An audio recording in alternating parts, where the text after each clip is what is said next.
Okay, guys, today we will have a topic that is about active and passive verbs. I will explain you a little bit this topic, how I understood that it's pretty easy. Well, I need to talk about some examples and then I will explain you. For example, my students read the book. The book. What is the book? Hunchback. I think that you're reading the book or that you read. Well, this is active because the main subject are my students. My students, they are the main object of the sentence. Read the book, Hunchback.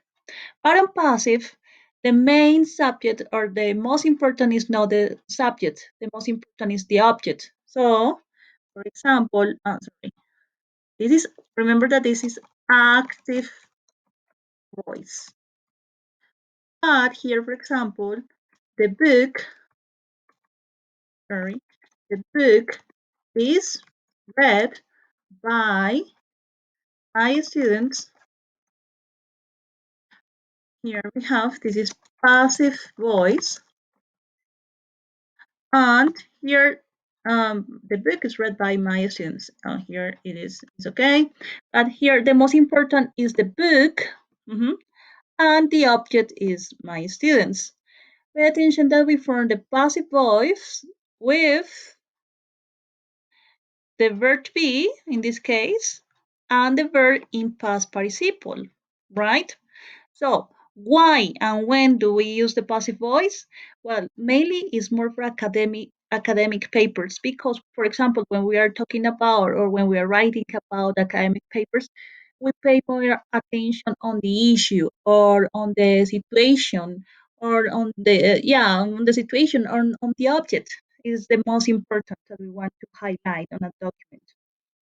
So here is I have here I invite you. So remember to form passive voice. Oh, sorry. We put the verb to be if it is in present and the verb in past participle. Of course, the verb to be depends on the subject that we are talking or the object that we are talking about it. So that's basically the main thing. I will go back to the book. Here I will put here a little bit. We will read some sentences. Here we have active and passive verbs. Jaguars, number one. Number one, jaguars are found in South America, not Africa. Number two, Henry VIII, the famous English king, was married 6 times.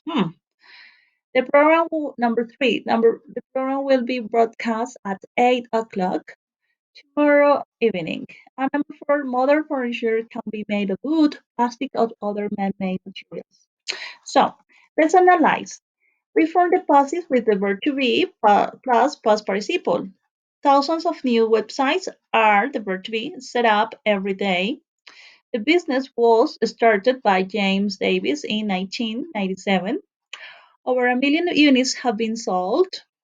Here it is, it is present perfect, but it is so here is past participle. Sorry. Here, when was the business started? It is passive voice. Most things can be bought online these days. Smoking is not allowed in the restaurants. Here we have this one. Note that we form the negative of simple tenses by putting not between the auxiliary be and the past participle. Example, when we want to negate, the passive voice is the same. I was not asked. So the negation is in the middle.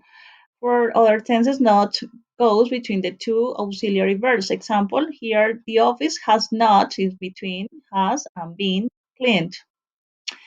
We use active verbs to describe what someone or something does. Spirit Chen, Jensi sticker, and church order started. Kid started. So this is an active sentence. We use the passive verbs to describe what happens to someone or something, what I already mentioned at the very beginning. Often the person or thing that does the action is not known or is obvious not are unimportant. Over $2 million